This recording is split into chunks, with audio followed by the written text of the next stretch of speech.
আসলে আমি গরমের সিজনে যে কারণে প্রোগ্রাম রাখি না। এই পূর্বতলার জনগণ কি শুরু করছেন? নিজের এলাকার মানুষ দিকে কি মনে করছেন কিছু কইতাম না? এই ঠিক করার দরকার নেই। এগুলো কি খুতবা হচ্ছে, তিলাওয়াত হচ্ছে, তারপরেও বগর বগর করতেছেন? হইল? শরীর প্রচন্ড খারাপ। গরমের সিজনে যেই কারণে প্রোগ্রাম রাখি না। একটু আগে মাথায় পানি দিছি, মাথা ঘুরায় পড়ে যাওয়ার মতো অবস্থা। বয়ান করতে পারবো না। আপনারা অনেক আশা নিয়ে আসছেন। এটা আমার এলাকা। বের হওয়ার পরেও মনে হয় 2 বার আসছি বিষ্টাকুনি বাই দিয়ে। প্রয়োজনে আরো আসবো, কিন্তু শরীর এখন কুলাইতেছে না। গরম এত, মানে কি বলবো, বমি আসতেছিল এক পর্যায়ে। শরীর মাঝে মাঝে নিজের কথা শুনে না। এই জন্য প্রোগ্রাম নিতে যারা যায় তারা বুঝতে চায় না আমরা মাজুর মানুষ। অন্যান্য বক্তাদের মতো প্রতিদিন প্রোগ্রাম করা, 2টা 3টা করে প্রোগ্রাম করা, এটা সম্ভব হয় না। দুর্বল মানুষ। তো যাই হোক,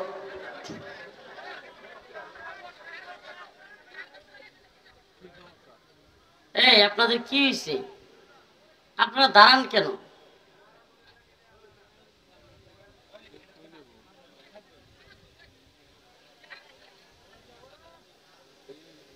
আরে পূর্বতলার মানুষ আমারে দেখেন নাই না? আপনারা আমারে দেখেন নাই?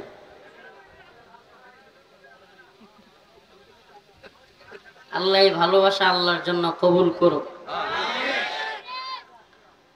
প্রিয় ভাইরা, আমার মাথা ব্যথা করতেছে, আপনারা বুঝতেছেন? আমি বমি আসার মতো অবস্থা, মাত্র পানি দিয়ে আসছি। আমি যে কোনো মুহূর্তে উঠে যাব। আপনারা কষ্ট পাইতে পারেন, কিন্তু আমার কিছু করার নাই ভাই। আমরা রোবট না, আমরা মানুষ। শরীর না চললে কিছুই করার থাকে না। আপনি তো শরীর ভালো না লাগলে মাহফিল শুনতেই আসতেন না, বয়ান করা তো দূরের কথা। তো আমি বয়ানটা কিভাবে করব? তো এই জন্য একটু হেল্প করেন। মাশাল্লাহ অনেক লোক হয়ে গেছে, অল্প জায়গা, লোক এখনো আসতেই আছে। মাশাল্লাহ এরপরে 2জন ভালো আলোচক আছে, 2জনই জুনাইদ। একজন কুমিল্লার জুনাইদ আল হাবিব, মাশাল্লাহ চমৎকার কণ্ঠে আলোচনা করেন। আরেকজন তো আমাদের আল্লামা জুনাইদ বাবুনগরী রাহিমাহুল্লাহর খাস শাগরিদ, আস্থাভাজন ব্যক্তি, আপনাদের এলাকায় থাকেন। এই জন্য সবার নিচে দিয়ে দেন আর কি, মানুষ চিনেন না তো। ছোট ছোট বেড়ান অনেক বড় করিয়া তুলে দেন, আর যারা কাছে থাকে এরা বড় হইলেও ছোট বানিয়ে দেন। তো যাই হোক, ওনারা আলোচনা করবেন, তাদের কথাগুলো শোনার চেষ্টা করবেন ইনশাআল্লাহ। কথা দিতেছি, এখন হাসিনাও নাই, আসতেও সমস্যা নাই। নিজের নেত্রকোনা জেলায় প্রোগ্রাম করতে পারি নাই। মাঝে মাঝে মনটা চাইতো এই যে নোমানি ভাইয়ের মতো লাঠি লইয়া যেটা এমন চাই পিটানি শুরু করে দিই, হয় মারবি নাইলে মরবি। আল্লাহ বাঁচাইছে, মানে রাগ নিয়ন্ত্রণ করছি, অনেক সহ্য করছি। মাঝে মাঝে ভীষণ কষ্ট লাগতো, নিজের জেলায় প্রোগ্রাম করতে পারি না। তবে এই দোষটা কিন্তু প্রশাসনের না, আমার নেত্রকোনা জেলার মাহফিলের বাধার দোষ কিছু দালাল মৌলবীর। এদের কারণে প্রোগ্রাম করতে পারি নাই। এই যে একটু আগে আমার ভাই বয়ান করে গেল, মাশাআল্লাহ, মাজারের বিরুদ্ধে, শিরিকের বিরুদ্ধে গরম কথা বললে, মুজাহিদ মার্কা কথা বললে ভালো লাগে, কিন্তু ভয় হয়। এই নতুন সরকার যারা আইছে এরা তো আর ফিরিস্তা না, ফিরিস্তাইডি। এখন এরাও যদি আবার এই সমস্ত আলেমদের উপরে প্রশাসনকে লেলাইয়া দেয়, আল্লাহ না করুক, এটার একটা টেনশন কাজ করে। এরাও ফিরিস্তা না। যদি কেউ মনে করতেছে মনে হয় ইসলামী শরিয়া কিংবা খেলাফত মনে হয় কায়েম করে ফেলছে ইউনূস সাহেবরে প্রদান করে, অবস্থা এরকম। আসলে খিলাফত বা শরীয়ত কিছুই আসে নাই। সাময়িক হাসিনার জুলুম থেকে আমরা একটু বাঁচছি, হাসিনার আয়নাঘর থেকে মানুষ বেরোয় আসতেছে। বাকি এখনই যে আমাদের অনেক বেশি নিরাপদ কিংবা অনেক বেশি আশা আকাঙ্ক্ষার জায়গা তৈরি হয়ে গেছে, বিষয়টা এমন না। হ্যাঁ, কথা বলবার কাজ করবার জায়গা তৈরি হয়েছে, কিছুটা কাজ করবার কথা বলবার জায়গা তৈরি হয়েছে। এই জন্য কাজ করবার কথা বলবার জায়গাটাকে আমরা হেকমতান ধরে রাখার চেষ্টা করি। কিন্তু হেকমতের মানে এই না আমি শিরিককে বৈধতা দিব, হেকমতের মানে এই না আমি গিয়ে মন্দির পাহারা দিব। আমার ইমান আমাকে মন্দির পাহারা দিতে বলে না। আমার ইমান, কথা বলেন না, আরে আমি ইমান আনছি মূর্তির বিরুদ্ধে যাওয়ার জন্য, তা আমি কেন মন্দির পাহারা দিব? আমি যেমন বলি না মন্দিরগুলো ভেঙে ফেলো, আমি তেমন বলবো না মন্দির পাহারা দাও। এটা আমার ইমানে গায়রতে লাগে, কারণ না লাগলে সে বলুক, তার ইমান নিয়ে সে বুঝবে। ইয়া আইয়ুহান নাস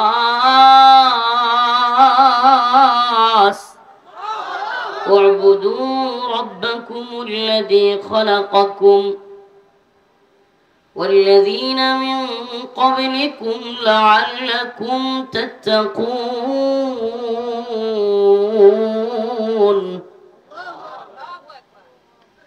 হে মানুষ, ইয়া আইয়ুহান নাস, আল্লাহ বলতেছেন হে মানুষ, উ'বুদু রাব্বাকুম, তোমরা তোমাদের রবের ইবাদত করো। সুবহানাল্লাহ। এখানে কিন্তু ইয়া আইয়ুহাল মুমিন কিংবা ইয়া আইয়ুহাল্লাযীনা আমানু এটা বলেন না আল্লাহ। ইয়া আইয়ুহাল্লাযীনা আমানু বলছেন না ইয়া আইয়ুহান নাস। তার মানে কি বোঝা যায়? সকল মানুষ, সকল মানুষ, আল্লাহর সৃষ্টি সকল মানুষকে আল্লাহ বলতেছেন কার ইবাদত করো? রবের। তোমার রব, তোমার রব কি? সুবহানাল্লাহ। নাকি ওই বাবা, যে বাবার পায়ে গিয়া সিজদা করে? লুকানোর সুযোগ নাই, মিথ্যা বলবার সুযোগ নাই। ঘুরায়া পেছায়া এরা যতই দার্শনিক আর মুনাফিকি চরিত্র দেখাক, এই মাজারগুলোতে পায়ের মধ্যে, বাবার পায়ের মধ্যে গিয়া কপাল লাগায়া পড়ে থাকে, নাউজুবিল্লাহ। এটা সর্বজন জানা বিষয়। আচ্ছা, আমাদের লেটিরকান্দা পাগল বাড়িতে বাবার পায়ে গিয়া ছেলে মেয়ে এরা পড়ে থাকে, এটা কি কেউ জানে না? মহিলারা গিয়া গোসল কইরা কাপড় পরিবর্তন করে সব পুরুষদের সামনে, এটা কিটা জানে না? গাঁজা গিয়া খায়, মদ খায়, নেশা করে, এগুলো কিটা জানে না? মহিলারা ডান্স করে, পুরুষরা হই হুল্লোড় করে, চিৎকার দেয়, সেই প্রাচীন আমলের বেশ্যাখানার মতো।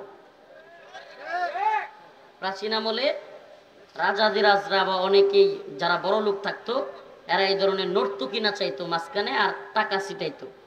এই হালতই তো রামগড় বন্ড এমপি হাদিসের রঙ্গমঞ্চ কইরা একটা তো ছিল না, এটা কি করছিল? তার নাম আর তার ভাগ্নার নাম না দিলে, পূর্বতলা থানায় প্রধান অতিথি না দিলে মাহফিল করতে দিত না।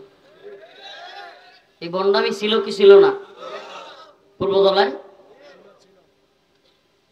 তার নাম কিংবা তার ভাগ্নার নাম, দুইজন থেকে একজনের নাম না দিলে, যদিও পরে মামা ভাগ্না মিলে ভালোই কেসার লাগছিল। এই দিনগুলো দেখছি আমরা। এই লোকটাই এই পাগল বাড়িতে গিয়া নাটক মঞ্চ, এই যাত্রা কি বলে, ডান্সের জন্য ঘর বানাই দিছে, নাউজুবিল্লাহ। দিন শেষে এদের হালত কি? দিন শেষে যারাই শিরিক, কুফর, বিদআত এগুলোর পক্ষে দাঁড়ায়, মাজলুমদেরকে বিরুদ্ধে দাঁড়ায়, এদের হালত কি হয়? ফালা তাহসাবান্নাল্লাহা গাফিলান আম্মা ইয়ামালুজ জালিমুন ইন্নামা ইউআখিরুহুম লিয়াউমিন তাশখাসু ফীহিল আবসার মুহতিঈনা মুকনিঈ রুউসিহিম লা ইয়ারতাদ্দু ইলাইহিম তারফুহুম ওয়া আফিদাতুহুম হাওয়া। এদের অবস্থায় আল্লাহ বলতেছেন যে এদের মাথাগুলো উপরে দিয়া হায় হায় হায় হায় করে, খালি হায় হায় কি হইল, হায় হায় কি হইল। এদের না শাহরিয়ার কবির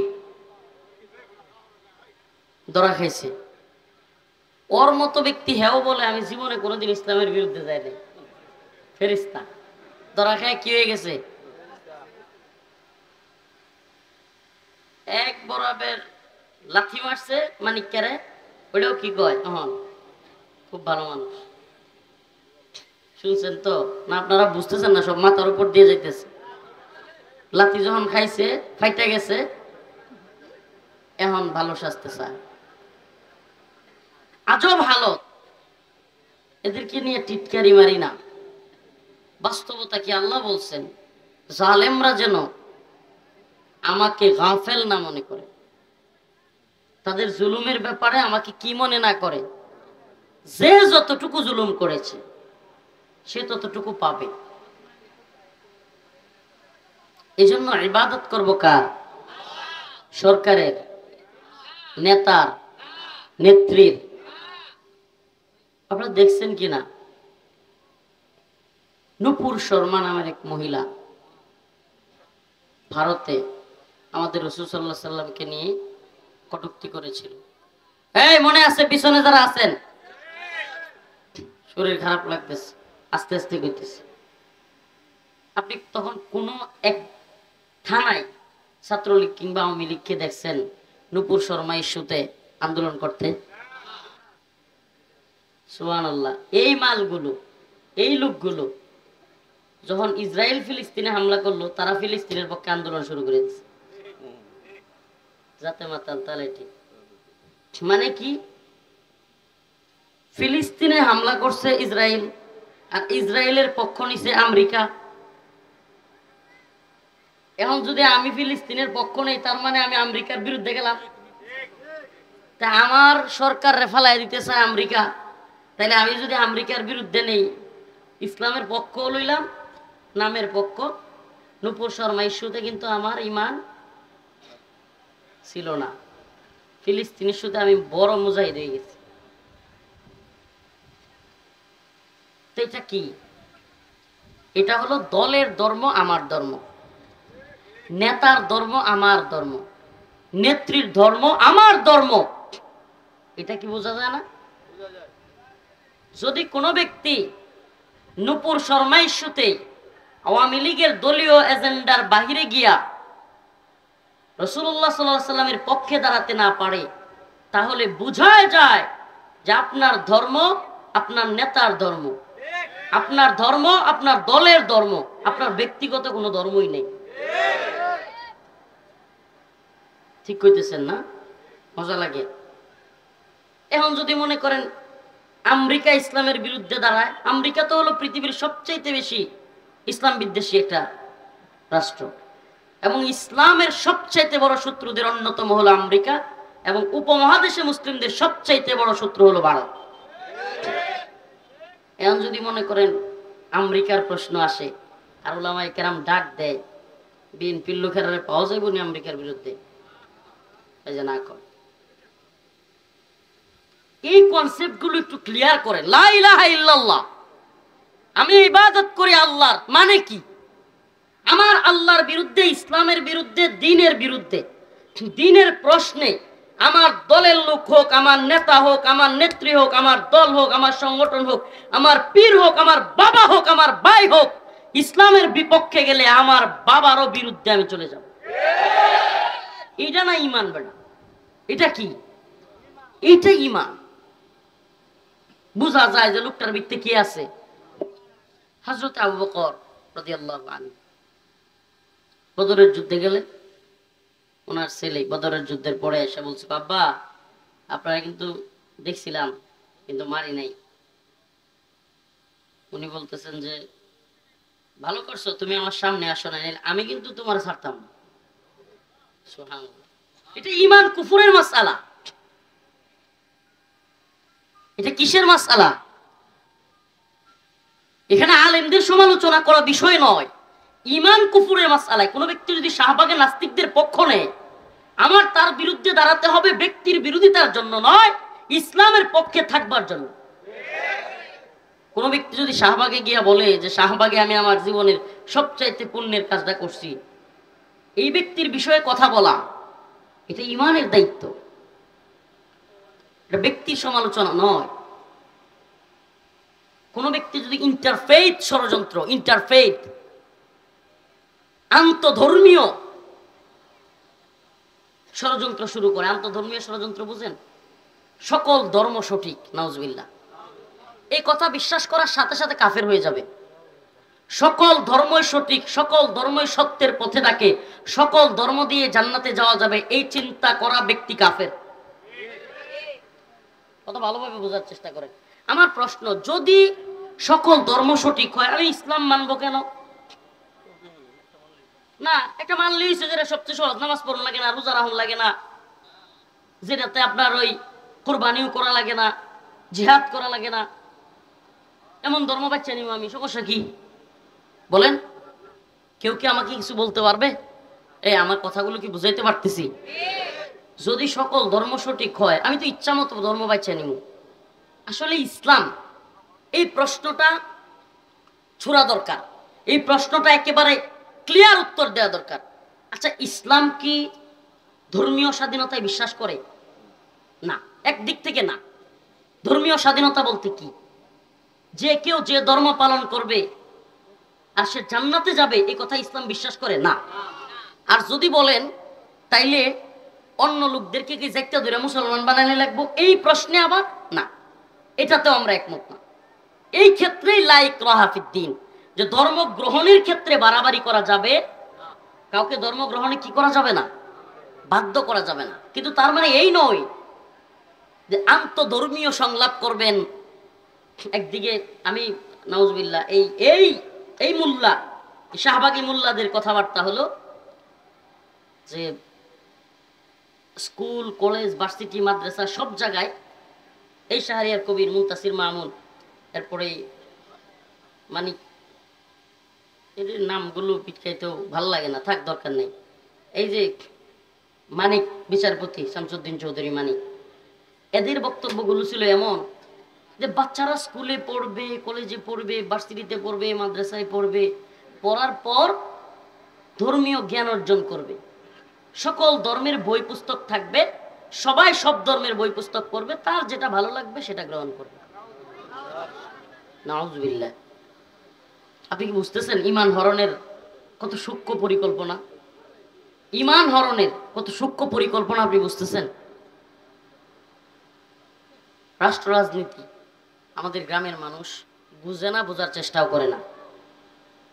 কিন্তু যদি জিজ্ঞান যায় যে ভারত সীমান্ত থেকে আপনার বাড়িটা কয় কিলোমিটার দূরে, মাত্র সর্বোচ্চ 20 কিলো হইব বা 25 কিলো।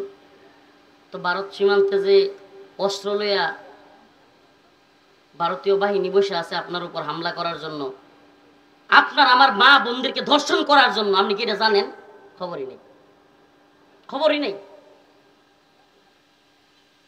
আমাদের কথাগুলো কিছুটা অ্যাডভান্স, তো এই জন্য অনেকে ওইভাবে কথাগুলো চিন্তা করে না। 20-25 কিলো দূরের সীমান্তে একটা দেশের প্রতিরক্ষা মন্ত্রী বলে বসতেছে যে দেশের সেনাবাহিনীকে বাংলাদেশ ইস্যুতে তৈরি থাকতে হবে। আপনি কি কল্পনা করতে পারেন কাশ্মীরের অবস্থা? আপনি কি কল্পনা করতে পারেন মায়ানমারের রাখাইনের অবস্থা? আপনি কি কল্পনা করতে পারেন উইগুরের, ফিলিস্তিনের অবস্থা? তো আপনার আমার অবস্থা যে তেমন হবে না, এত নিশ্চিন্তে কিভাবে থাকি আমরা? আমি কি আমার কথাগুলো বুঝাইতে পারতেছি? আমরা কিভাবে নিশ্চিন্ত হতে পারি? আপনি দেখবেন ভারতের হুমকি দমকি আমাদের রাষ্ট্রীয় নীতি নির্ধারকের কণ্ঠ চেঞ্জ করে দেয়। এটা আপনি বুঝবেন না, যারা রাষ্ট্র রাজনীতি বুঝে। আমাদের রাষ্ট্র রাজনীতি বা রাজনৈতিক দলগুলোর নেতাদের ভয়েস, কণ্ঠ, কথা বলার ধরন চেঞ্জ হয়ে যাচ্ছে, আপনি কল্পনা করতে পারবেন না। হঠাৎ করে দেখবেন কিরে, এই লোকগুলো তো ভারত প্রীতির কথা ছিল না, তো এই লোকগুলো ভারতের সাথে এরকম কাহিনী কি? এই লোকগুলো ভারতের ইনেয়া বিনেয়া কথা বলতেছে।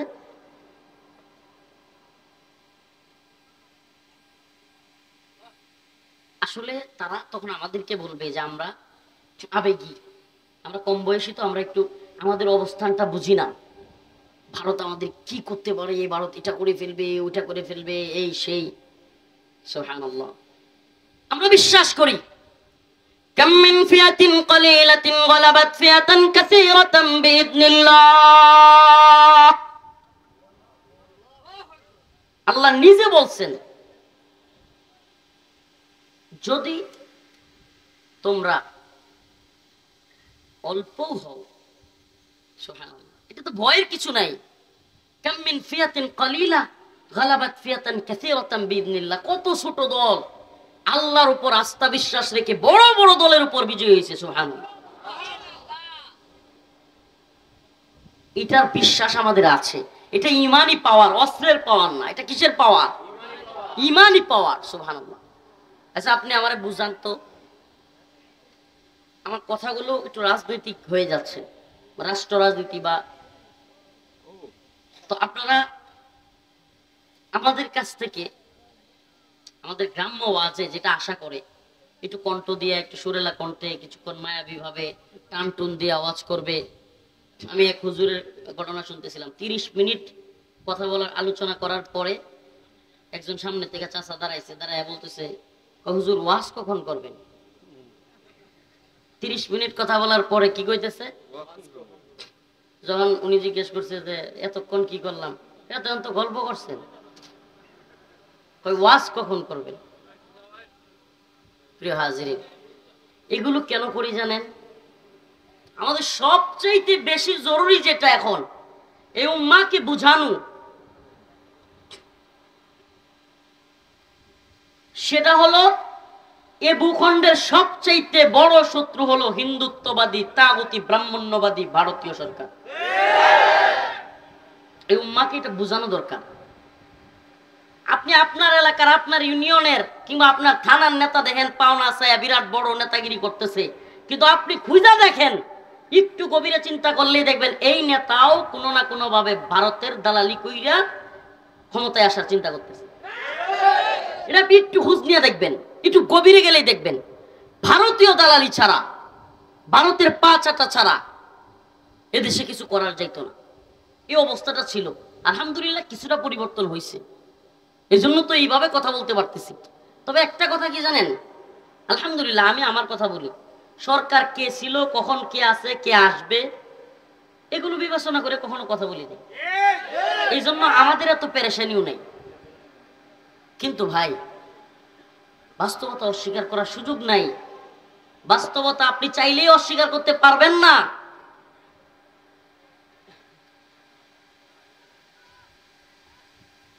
এই ভারত কি পরিমাণে প্ল্যান করতেছে এদেশের মুসলিমদের বিরুদ্ধে, এই ভারত সরকার কি পরিমাণে বাংলাদেশের, বিশেষ করে বাংলাদেশের মুসলমানদেরকে, বাংলাদেশকে খরগ রাজ্য বানাইছিল, বাংলাদেশকে একটা ডাস্টবিন বানাইছিল। ইচ্ছা করলেই বানের পানি ছেড়ে দিত, বন্যার পানি ছেড়ে দেয়, ইচ্ছা করলেই গুলি করে সীমান্তে মানুষ মারে, ইচ্ছা করলেই ট্রানজিট নেয়, রেল লাইন নেয়, সব নেয়, আর দেওয়ার সময় আমাদেরকে লাশ উপহার দেয়। এই অবস্থাগুলো তৈরি করেছে। প্রিয় হাজিরিন, আমাদের ব্যক্তিগত আমল পরিশুদ্ধ করা আমাদের জন্য অতীব জরুরি। এবং এই মাজারপন্থীদের বিরুদ্ধে, এই সিজদার বিরুদ্ধে আমরা একাত্তা হওয়ার কারণ কি জানেন? কারণ আমরা এদেরকে গুনায় ধরি না, পাত্তা দিই না, কিন্তু সমস্যাটা হলো উম্মত ওখানে যে ঈমান হারায় ফেলতেছে, বুঝতেও আসে না। যেই কারণে এগুলো থেকে উম্মতকে বিরত রাখা প্রয়োজন। ওদেরকে ভাঙচুর করা, ওদেরকে আক্রমণ করা, এটা আমাদের উদ্দেশ্য না। প্রিয় হাজিরিন, এটা কথা খুব ভালোভাবে জেনে রাখেন, আমাদের সবচাইতে জরুরি যেটা, এই গণতন্ত্রের, এই হাসিনা সরকার, তারপরে আরেক জাতীয় সরকার, এরপরে হইতে পারে কোনো একটা সরকার, যে আসুক, চলতেই থাকবে, চলতেই থাকবে। একটা ছোট্ট ঘটনা বলি। এক লোক একটা খুব শখের চেয়ার বানাবে, সুন্দর, তার খুব আশা হলো একেবারে সুন্দর একটা চেয়ার বানাবে, এমন সুন্দর যেটাতে বিভিন্ন ধরনের স্টাইল থাকবে, ডিজাইন থাকবে। এখন একজন মিস্ত্রি আনছে, মিস্ত্রি খুব চেষ্টা করছে, পারে না। ওই যেটা কি কয়, বাড়াল না কি কয় আমাদের নেত্রকোনায়, রান্দা, আটা আছে না, বাড়াল, বাড়াল কি বাড়ি দেয় যে, আর রান্দা কোনটা সমান করে যে কি রান্দা। আচ্ছা এই রান্দা রান্দা দিয়া চেষ্টা করছে, পারে না। তখন যে বেটা খুব শখ করে, যে লোকটা তার চেয়ারটা বানাইতে চাইছিল, সে মিস্ত্রির দম খায়া, তুমি আমনের মতো মিস্ত্রি, নাম করা মিস্ত্রি শুনলাম এলাকার, সরেন, আপনি পারবেন না। দূরের এলাকার থেকে আরেকটা মিস্ত্রি আনছে, সেও আসছে, পারে না, অনেক চেষ্টা করছে। এখন সে চিন্তা করছে, ধর দেশের মিস্ত্রি দিয়ে হয় না, বাহির থেকে মিস্ত্রি আনবো। কই থেকে? দেশের বাহির থেকে মিস্ত্রি নিয়ে আসছে। সেও অনেক চেষ্টা করছে, দেশের বাহির থেকে আসা বিভিন্ন ভাবে, চেয়ার আর সুন্দর হয় না। এখন হঠাৎ করে তার খেয়াল করছে রান্দার দিকে, রান্দা রান্দা, এটা আর কোনো সঠিক মানে শুদ্ধ ভাষা নাই নাকি, এটা রান্দাই করে, রান্দা কই চালাই দিই কি করে, রান্দা তো বুঝতেছ। রান্দা কইতেছে, বলতেছে যে এটা কি দিলেন আপনি, আপনি আমি কেন, বিদেশ থেকে মিস্ত্রি কেন, সারা পৃথিবী থেকে সব মিস্ত্রি বাছাই করে আনলেও এই রান্দা দিয়া যতই ডলেন, এটা দিয়া জীবনেও সুন্দর চেয়ার হবে না। আমরাও বলি সরকার হাসিনা সরকার কেন, এটা চেঞ্জ করে আরেকটা কেন, আরো 10টা চেঞ্জ করবেন, কিন্তু বাংলার জমিনে ইনসাফ, ন্যায়, বৈষম্য দূরকরণ, ন্যায় ইনসাফ প্রতিষ্ঠা কখনোই হবে না।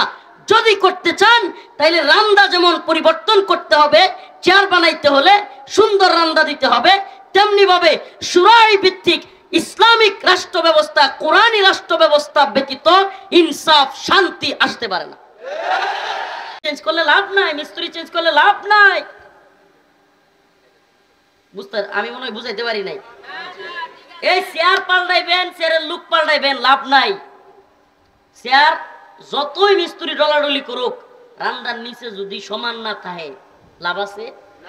এই গণতন্ত্রের কামই হইল, ওমিয়া ভাই বললা যায় আপনারে, কালকে এক আওয়ামী লীগ নেতা, আমার আত্মীয়, দীর্ঘক্ষণ কথা বলছিলাম, জিজ্ঞেস করলাম, যাচ্ছা সত্যি করে কোন তো দেখি,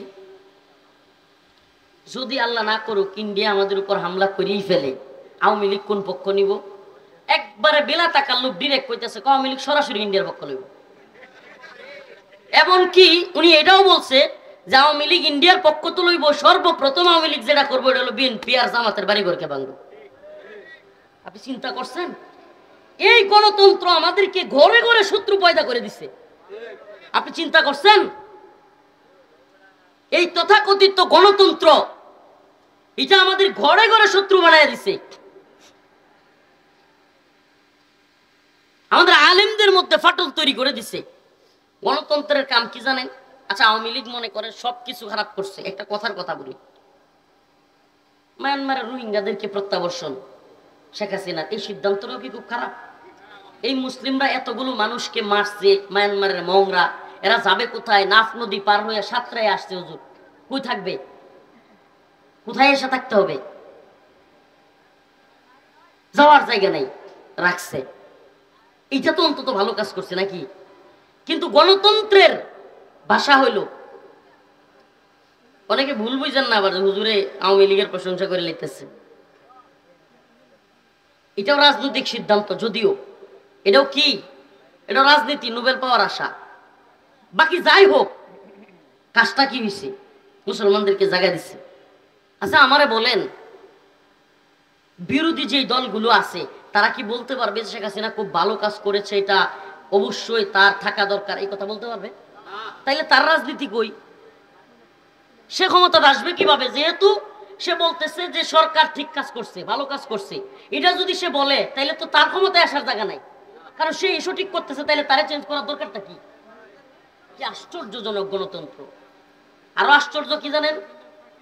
আমাদের এই হুজুর মনে করেন, আর এই বিষকান্নির একটা গাঞ্জাখোর, এই দুইজনে মিললে গিয়ে ভোট কেন্দ্রে ভোট দিবে। হুজুরে ভোট দিলে মনে হয় 2টা ভোট হইব, আর গাঞ্জাখোরে ভোট দিলে একটা। আমরা মুশারফ সাহেব হুজুর দিলে তো কনফার্ম 3টা পড়বো, কথা কয় না? হ্যাঁ, আচ্ছা আরো বড় হুজুরের নাম বলি, আমাদের ময়মনসিংহের হাফিজি হুজুর দামাত বারকাতুহু, হুজুর বুট দিলে মনে হয় 4টা হবে। আরে পূর্বধলার একটা নেশাখোর জুয়াখোর, তার ভোটের মূল্য আর ময়মনসিংহের হাফিজি হুজুরের ভোটের মূল্য কম না বেশি? অথচ যেখানে ফাসেকের সাক্ষ্য ইসলামে গ্রহণযোগ্য না, সেখানে একজন আল্লাহওয়ালা, একজন বুজুর্গদের, একজন আলেমের, একজন শাইখুল হাদিসের বুটের মূল্য আর একজন সুরের বুটের মূল্য, ডাকাতের বুটের মূল্য, একজন নেশাখোর বদমাইশের বুটের মূল্য সমান। এই তো গণতন্ত্র নাকি? এটার নামই তো গণতন্ত্র। তাইলে আমি তো বলতে চাই, যদি এক এলাকায় বেশি গাঁজাখোর থাকে, তাইলে তো হেরা কইব যে একটা গাঁজাখোর এই নেতা বানা,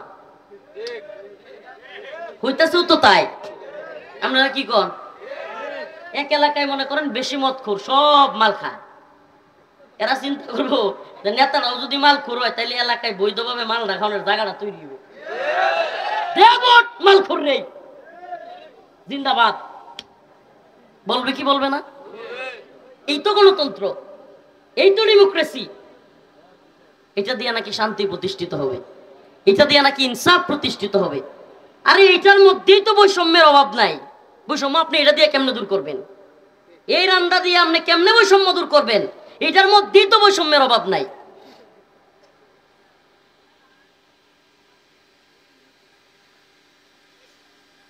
প্রিয় হাজিরিন, আমরা জাস্ট একটা মিশন নিয়ে নামছি মাঠে। আল্লাহ আল্লাহ যদি কবুল করে, ক্ষমা করে দেয়। মিশনটা হলো এই জাতিকে বুঝানো, ও আমার জাতি, ও প্রিয় উম্মাহ, আল্লাহ আল্লাহ কসম, তুমি যেই দল করো, তুমি যেই দলের লোক হও, তুমি মুসলিম, তোমাকে আমি মহাব্বত করি। হে প্রিয় যুবক ভাই, দিন ইমানের মাসআলায় মাঝে মাঝে বিরোধিতা করি, কিন্তু তার মানে এই নয় তোমাদেরকে আমরা ঘৃণা করি। তুমি যেই দলের লোক হও, প্রিয় যুবক, চরমনায়ের হতে পারো, তুমি তুমি জামাতে ইসলামের হতে পারো, তুমি বিভিন্ন দলের হতে পারো, তোমাদেরকে আমরা মহাব্বত করি। তুমি আমাকে গালি দিলেও আমি তোমাকে দিনের অবুঝ ভাই মনে করি। কিন্তু কষ্টের জায়গাটা কি, তোমরা বুঝতেছো না, এই গণতন্ত্র দিয়ে দিন প্রতিষ্ঠিত হবে না। আল্লাহ পৃথিবীর সৃষ্টি লগ্ন থেকে আজ পর্যন্ত 1 ইঞ্চি ভূমিতে ইসলাম প্রতিষ্ঠা এই ডেমোক্রেসির মাধ্যমে হয় নাই। দেখাইতে পারবেন না আপনি 1 ইঞ্চি ভূমি। আলহামদুলিল্লাহ, দাওয়া এবং জিহাদের মাধ্যমে আফগান বিজয় এসেছে। আরে রাশিয়া, সোভিয়েত রাশিয়া কি পাওয়ারফুল! সোভিয়েত রাশিয়া যখন ক্ষমতায় ছিল, তাদের পাওয়ার ছিল, মুরব্বীরা বলতে পারবে, একটা কথা খুব প্রচলিত ছিল, সোভিয়েতের সূর্য অস্ত যায় না। সোভিয়েতের দখলে এত বেশি রাষ্ট্র ছিল যে এক দেশে সূর্য উদয় হতো আর এক দেশে যায় অস্ত যেত, মানে এক দেশে সূর্য থাকতই। এজন্য বলা হতো যে সোভিয়েতের সূর্য অস্ত যায় না। সেই রাশিয়াকে নাকে খত দিয়া আফগানের তালেবান মোল্লারা লাঠি দিয়ে খেদাইছে। সুবহানাল্লাহ, সোভিয়েত রাশিয়া খান খান হয়ে গেছে। এবার আসছে আরেক মরণ অতিমাত বরি করতে, NATO, America, Britain, Japan, France, Germany, Italy, সকল রাষ্ট্রগুলো মিলিয়া, ইউরোপের সমস্ত রাষ্ট্র মিলিয়া একটা জোট গঠন করছে। তারা শয়তানের জোট, নাম হলো ন্যাটো। নাম কি? সবগুলো মিলে আইসা আফগানে হামলা করছে। সুবহানাল্লাহি ওয়া বিহামদিহি। এক যুগের উপরে টানা যুদ্ধ হইছে। সেই 2001-এর 1/11 থেকে 2021, প্রায় 20 বছর, 21 বছর টানা এই আফগান মোল্লারা। আপনি বুঝেন, একটা ছেলে যে জন্ম হইছে যুদ্ধের মধ্যে, তার বয়স যুদ্ধ দেখতে দেখতে কয় বছর হয়ে গেছে? 21 বছর হয়ে গেছে। যুবক এটাও যুদ্ধ শুরু করছে। সুবহানাল্লাহ। এরপরে কি, আমেরিকা এবার লেজ গুটায় পালাইছে। নেটো জোট বাপ দেখিয়া পায়ে নাকে খত দিয়া এরপরে বাজছে। সুবহানাল্লাহ। আপনাদেরকে আরো মজার তথ্য বলি, আফগান বিজয়ের পরে আরো কিছু বিজয় আসতেছে, মালি সোমালিয়াতে বিজয় আসতেছে, বিভিন্ন দিকে ইসলামের বিজয় আসতেছে, মুসলিমরা বিজয়ী হচ্ছে। সেদিন তো শুনলাম ভারত কাশ্মীরে নাকি ভালোই মার খেয়েছে, আলহামদুলিল্লাহ। তো এটা মুসলিমদের উত্থানের শতাব্দী। এটা কি? এই শতাব্দী কি? মুসলিমদের উত্থানের শতাব্দী। এই শতাব্দী ইসলামের বিজয়ের শতাব্দী ইনশাআল্লাহ। 1924 সালে উসমানীয় খেলাফতের পতন হয়েছে বিইذنিল্লাহ, আল্লাহ পাকের সুন্নাহ। 100 বছর যাওয়ার আগেই 2021 সালে 2024 আসার আগেই আল্লাহ পাক আফগান বিজয় দিয়ে দেখায় দিয়েছেন যে আগামী শতাব্দী হলো ইসলামের বিজয়ের শতাব্দী। আর এটা এই ব্যালটের এই বন্ডামির ভোট দিয়ে হইতো না, এটা হবে দাওয়া এবং জিহাদের মাধ্যমে। এমিয়া ভোট দিয়ে হাসিনার এই খেলাইতে পারেন নাই, ভোট দিয়ে কি করেন নাই, হাসিনারই উৎখাত করতে পারেন নাই, বিপ্লব লাগছে। আর আপনি মনে করছেন যে এই তথাকথিত নাটের গুরু আমেরিকা, ভারত, এগুলো আপনার এখানে ভোট দিয়া দিন প্রতিষ্ঠা করে লাইবেন, ভোট দিয়ে আপনি ইসলামের পূর্ণাঙ্গ জীবন ব্যবস্থা চালু করে লাইবেন আর এরা মাইনে নিব? এত সোজা? হ্যাঁ, যদি আপনি বলেন যে আমি আমেরিকার ভারতের খুশি হওয়া ইসলাম নিয়ে দেশ চালাইতে চাই, তাইলে পারবো না। মানে আমেরিকাও খুশি, ভারতও খুশি থাকবে এমন একটা ইসলাম আমি তৈরি করবো, আলহামদুলিল্লাহ, সেলসেলায় চলতে পারবেন। তাইলে ওই যে কইছিল না যে রহমান বি নারাজ না হো, শয়তান বি খুশ রাহে, নারাজ না হো রহমান, এরকমই তো, যে আল্লাহ খুশি থাক, শয়তানও যত নারাজ না হয়। এই যে একটা ইসলাম যদি হয়, আপনি পর্দা বাধ্যতামূলক করতে পারবেন না, নামাজ বাধ্যতামূলক করতে পারবেন না, মাজারের বিরুদ্ধে কথা বলতে পারবেন না, মাজার ভাঙতে পারবেন না আপনি। ওই ধরনের ইসলাম। শুধু এটাই না, ওরা বলবে সমকামিতার প্রয়োজন, চাপ দিবে, আপনাকে মানতে হবে, নাউজুবিল্লাহ। আপনি দেখেন না, আল্লাহ মাফ করুক, আমরা একটা টেনশনে আছি, ইসলামিস্টরা এক ধরনের টেনশনে আছি। এরা কি গেম খেলতেছে আল্লাহ জানে। এরা আমাদের এই বিপ্লবকে, 24-এর এই হাসিনার বিরুদ্ধে অভ্যুত্থানকে কোন পর্যায়ে নিয়ে যায় আল্লাহ না করুক। ইসলামের বিরুদ্ধে এরা নিয়ে আবার আমাদের এই সরকারকেও দাঁড় করায় দেয়, এই টেনশনে আছি আমরা, আল্লাহ মাফ করুক। আল্লাহ পাক যারা দায়িত্বশীল তাদেরকে ইনসাফের সাথে কাজ করার তৌফিক দান করুন। কিন্তু বিষয়টা খুবই কঠিন। ঈমান এবং কুফর, ওয়ালান তারদা আনকাল ইয়াহুদ ওয়ালান নাসারা হাত্তা তাত্তাবিআ মিল্লাতাহুম, আল্লাহ কইতেছে ওয়ালান তারদা, এরা রাজি খুশি হবে না, আনকাল ইয়াহুদ ওয়ালান নাসারা, ইহুদি নাসারা এরা আপনার উপর রাজি খুশি হবে না, হাত্তা তাত্তাবিআ মিল্লাতাহুম, যতক্ষণ না এরা বুঝবে যে আপনি তার দলের লোক। আমার কথা কি বুঝতেছেন? যদি আমনের ব্যাপারে রাজি খুশি হয়ে যায় ইহুদি খ্রিস্টানরা, হিন্দুরা, তাইলে বোঝা গেল আমনে আর ইসলামের মধ্যে নাই, হাতের দলের লোক। এটা আল্লাহ কইতেছে, এত সহজ না। আল্লাহ অন্য আয়াতে বলতেছেন,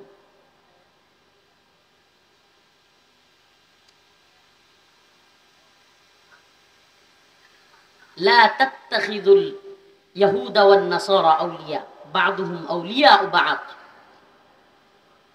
ওয়া মান ইয়াতাওয়াল্লাহুম মিনকুম ফাইন্নাহু মিনহুম, সে তোমাদের মধ্য থেকে যারা এদের দলে অন্তর্ভুক্ত হবে, এরা তোমাদের কেউ না, বরং তাদের দলের লোক। যে আয়াত কারিমা তিলাওয়াত করেছি, আমরা কি আল্লাহ পাককে সম্পূর্ণ মানবো, ইবাদত সম্পূর্ণ করব, না অল্প অল্প? কিছু মানলাম, কিছু অস্বীকার করলাম। আফাতুমিনুনা বিবাদিল কিতাব ওয়া তাকফুরুনা বিবাদ, কিছুর উপরে ঈমান আনলাম, কিছু বাদ দিয়ে দিলাম, এরকম? ভাই, ইবাদতটা কি? ইবাদতটা কি? শুধু নামাজ পড়া, শুধু রোজা রাখা? এ মুসলমান, বুঝাইতে পারতেছি না বাবা। শুধু নামাজ পড়া, শুধু রোজা রাখা? এই রোজা রাখা সবের কাজ না গুনার কাজ?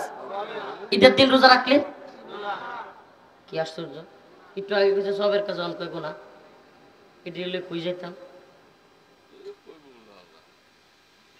রোজা রাখা সবের কাজ না গুনার কাজ?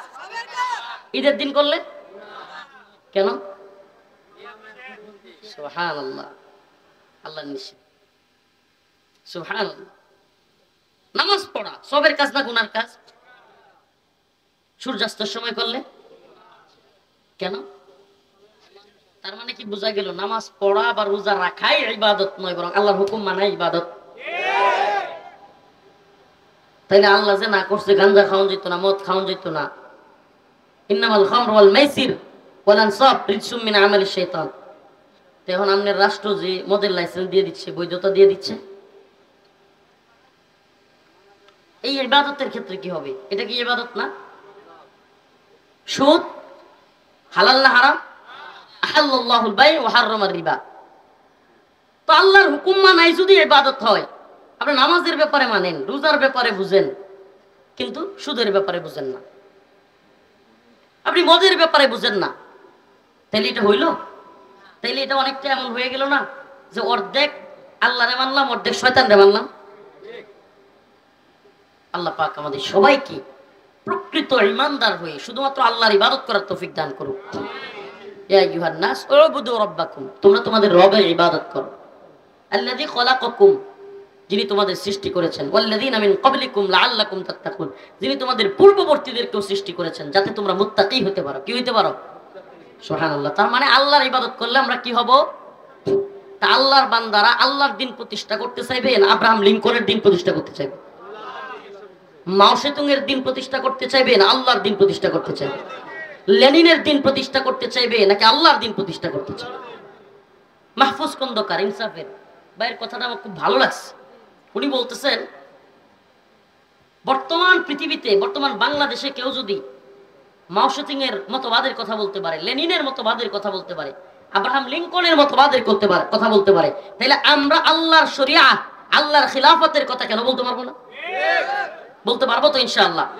তাহলে আমরা চাই তন্ত্র মন্ত্রের ক্ষমতা নয়, দিন প্রতিষ্ঠিত কোরআন সুন্নাহ অনুযায়ী রাষ্ট্র ব্যবস্থা। এই আমার সাথে সবাই একমত? এই ইমানের দাবি এটা, বুঝতেছেন? আমরা কি তন্ত্র মন্ত্রের শাসন চাই না আল্লাহর শাসন চাই? কোরআনের শাসন চাই। হয়তো শরীয়ত নয়তো শাহাদাত, প্রয়োজনে শহীদ হয়ে যাব।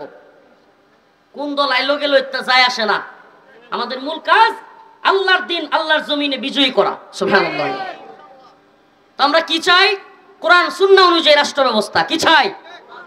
ইসলামী শরিয়া অনুযায়ী রাষ্ট্র ব্যবস্থা। তন্ত্র মন্ত্রের ব্যবস্থা আমরা চাই না।